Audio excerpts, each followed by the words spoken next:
From the St. Louis Public Radio Newsroom, this is The Gateway. It's Friday, March 7th. I'm Abby Larico.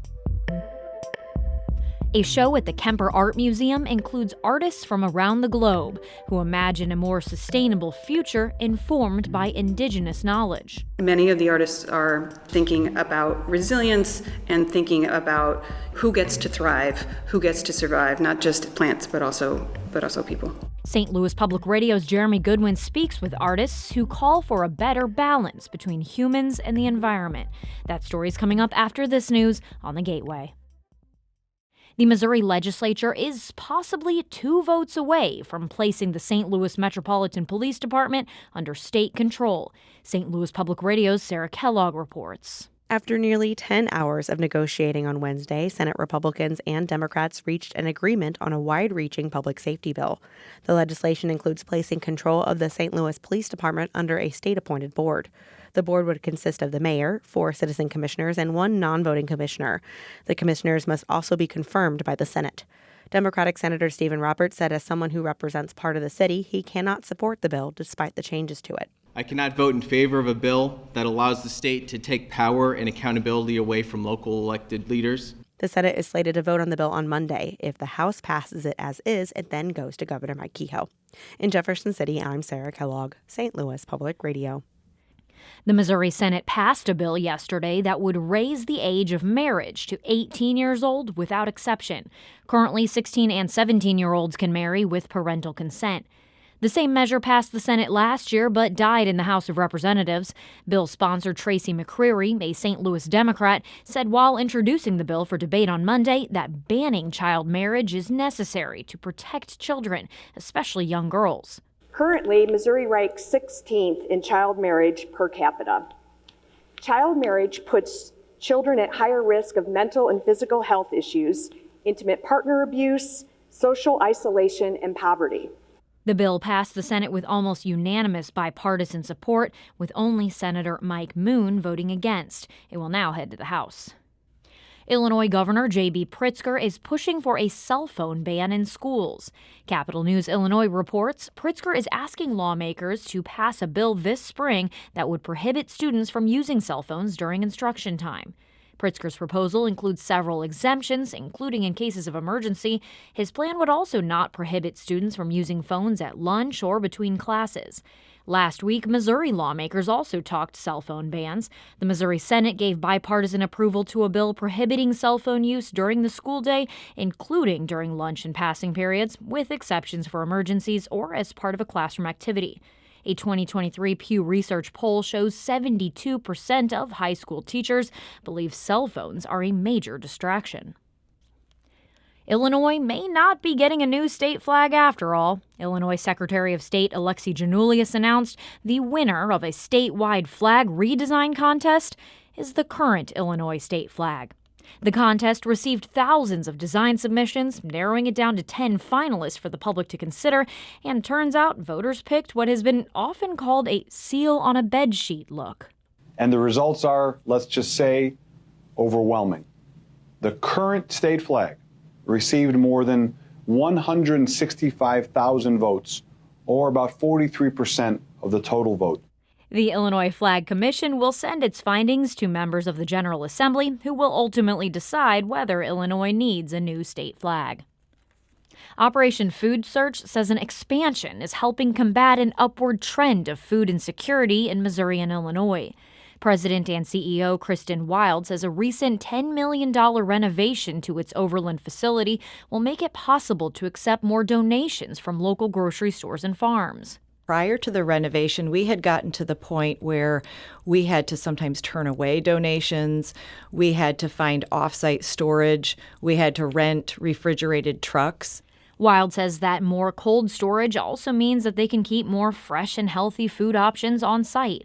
The organization currently sends food to around 180 pantries and community resource centers in the area. Wild was a guest this week on St. Louis on the Air.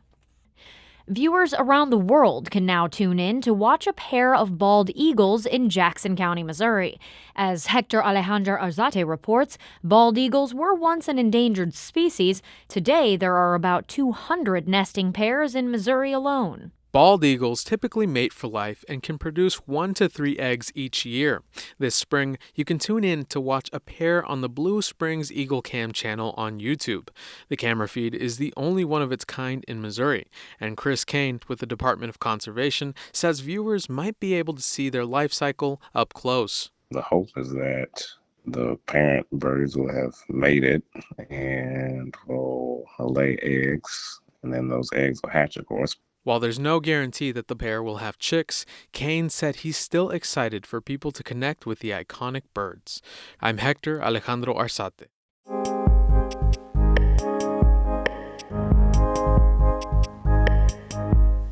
The Mildred Kemper Art Museum is showing an exhibition of artists who use their work to call for a better balance between humans and our natural world.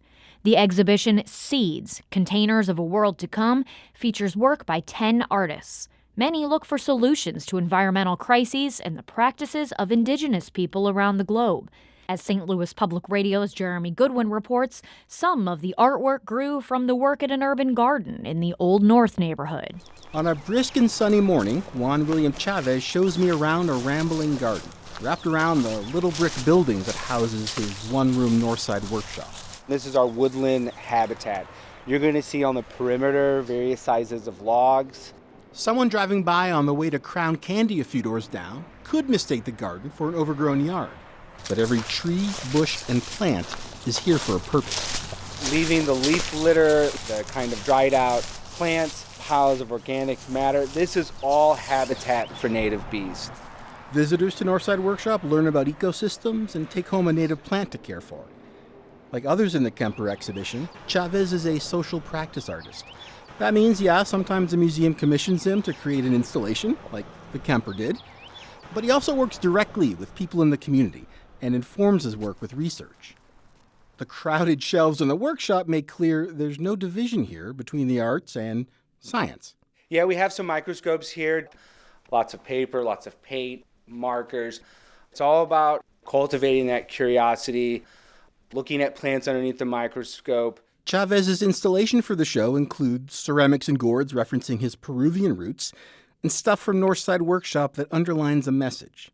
We're better off living with nature than trying to conquer it. You're going to see seeds, an old beekeeping mass. We use the mesh of the beekeeping mass to weave a tapestry with the words, decolonize the garden from seeds to bees.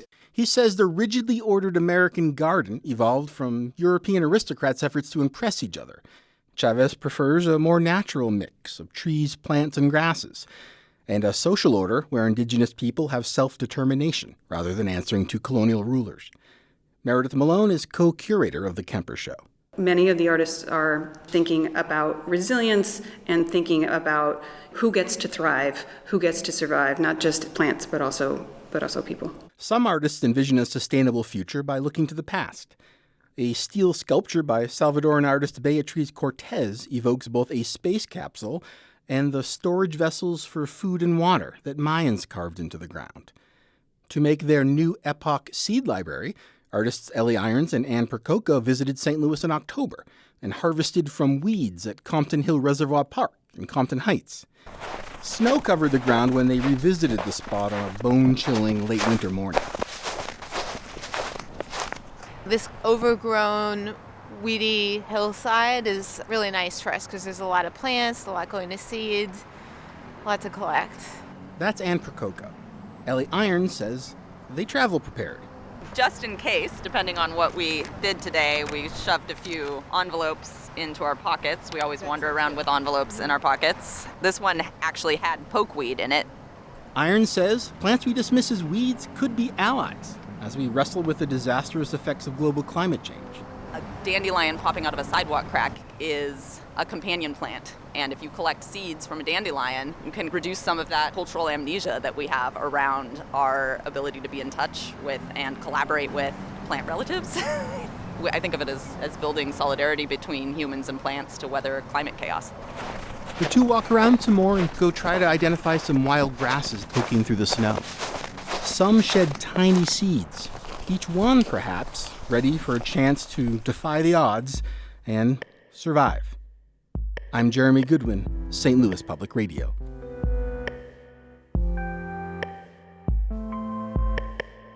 The Gateway is a production of St. Louis Public Radio, a listener-supported service of the University of Missouri-St. Louis. Theme music by Ryan McNeely of Adult Fur. I'm Abby Larico, and from the St. Louis Public Radio newsroom, this has been The Gateway. Have a beautiful weekend.